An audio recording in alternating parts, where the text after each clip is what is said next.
Hello, everybody. I'm Barry Johns, and this is Studio Talk. Have you ever tried to finish a song but couldn't? For whatever reason, you just couldn't find a way to finish it. You got inspired somewhere along the way, but you just couldn't find that mojo to finish it. And you get frustrated and you just want to give up. You just want to throw in the towel and move on. How about this?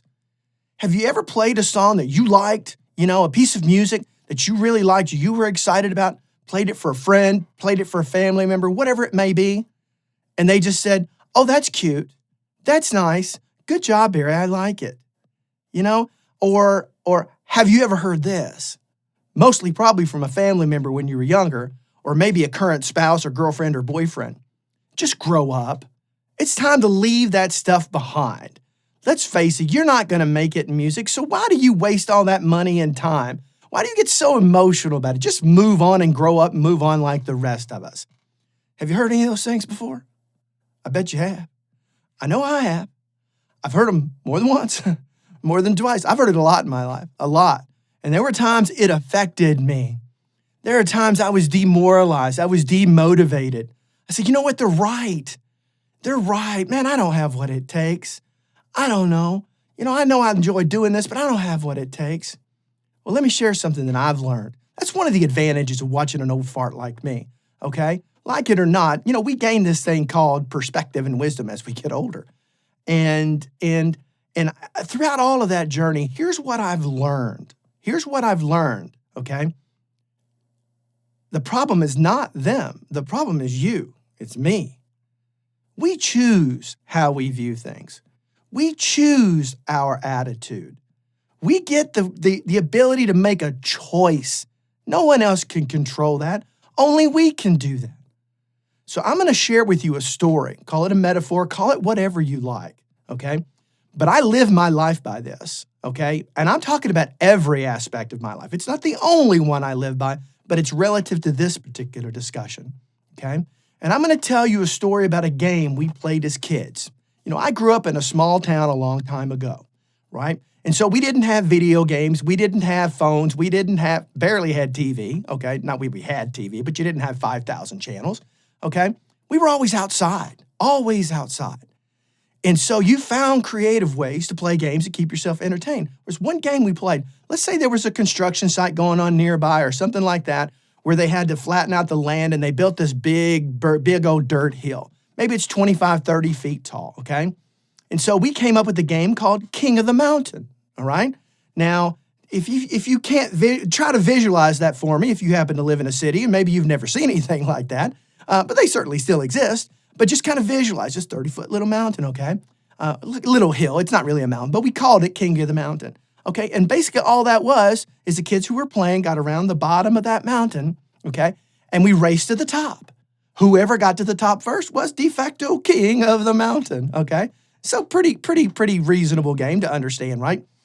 I have learned in life that little game represents humanity in all its greatness and all of its suckiness. And I'm talking about suckiness, okay? Sorry, it's the best word I could find, okay? And that is, I found that there's 3 ways people play that game. You've got first group of people, okay? These are people who are naturally athletic, naturally talented, can think logically and see that path up the mountain and really just race and get up there and get king of the mountain just about every time. So you've got that group.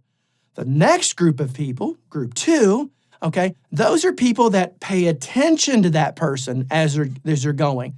They pay attention to the footing that they're doing. They pay attention to the path that they choose, the pace that they do it at. And then they try to emulate what they do. They try to see those skills and learn those skills. And once they learn those skills and they can put them into practice, then they try to enhance them and make them even better. Now, maybe group 2 is king of the mountain sometimes. Maybe group 2 is never king of the mountain, but where group 2 always is going up the mountain towards the top. Then you've got group 3, okay? And sadly, I think this is where the majority of people lie in this world, okay? Maybe majority is a little bit strong, but let me just say way too many. And these are people who are not willing to put in the work. They're not willing to put in the effort, okay? They want to make an excuse why everyone else is getting up the mountain and use that as if somehow they weren't given those talents or those skills, so therefore they're getting some kind of advantage that they're not getting, okay? And so they come up with every excuse in the world, and they really don't give any effort to get up the mountain. But one thing they do is master the art of dragging everybody else down, dragging them down to their level, because if they can drag them down to their level, then that means, okay, that they get some kind of self-righteous justification for their negativity. Now, me, I consider myself in the second group. I'm not naturally, there's a few things I'm probably naturally gifted at, right? But overall, I'm not that naturally gifted. But I am willing to do the work. I am willing to put in the effort, and I'm willing to never give up and keep trying. And I'm not going to let any obstacle get in my way. Now, that's where I live my life. And sometimes I've been king of the mountain, but most of the time I'm just towards the top, all right? So where do you lie in this? Do you ever wonder why people are just telling you can't, you can't, you can't, you can't? The only difference is the choices that you make. They can't affect the way you think. Only you can affect the way you think. Only you can do that. First of all, in this thing called music, if you're passionate about it, then you do it no matter what. Who cares what anybody else thinks? At this stage in my life, I could care less what anybody thinks about me, unless it's somebody I love and respect. And that type of feedback I want to hear, because I want to hear that. Why? Because I want to keep making improvements in my life to overcome even the most smallest obstacles or weaknesses in my life, okay? I want to try to be better tomorrow than I am today, every day of my life. I'm willing to work. Are you willing to work? I'm willing to put in the effort. Are you willing to put in the effort?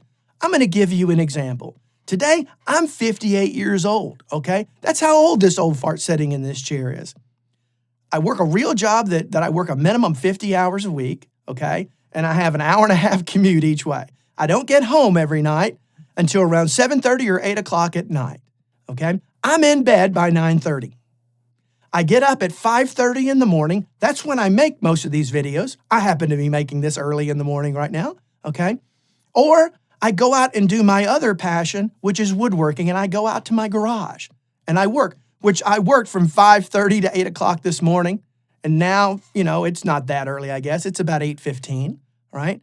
And so that's what I do. On my weekends, I work at something that's going to make my life better. It's going to move me forward. I don't let the obstacles get in my life anymore. When I was younger, I was a wild child. Throughout the 80s and the 90s, I was a pure definition of the black sheep of the family and the wild child. I didn't have anybody to tell me these things. And even if they did back then, I'm not so sure I would have listened. I wasted so much of my time in my life back then focused on living the wild life, okay? I no longer let those obstacles get in my way. I haven't for some time, right? And I enjoy life better today than I ever have. So my advice to you, if anything's getting in the way of you being who you want to be, whether that's music related, whether it's in other areas of your life, understand you and only you have control of your attitude. And once you realize that, and once you accept that, okay, you'd be amazed at what you can do. You'd be amazed at the creativity that will come, because all those little things in the back of your mind telling you this is not any good or anything, it doesn't really matter. Just do it. Be like Nike. Just do it. Till next time, have a great day. Bye-bye.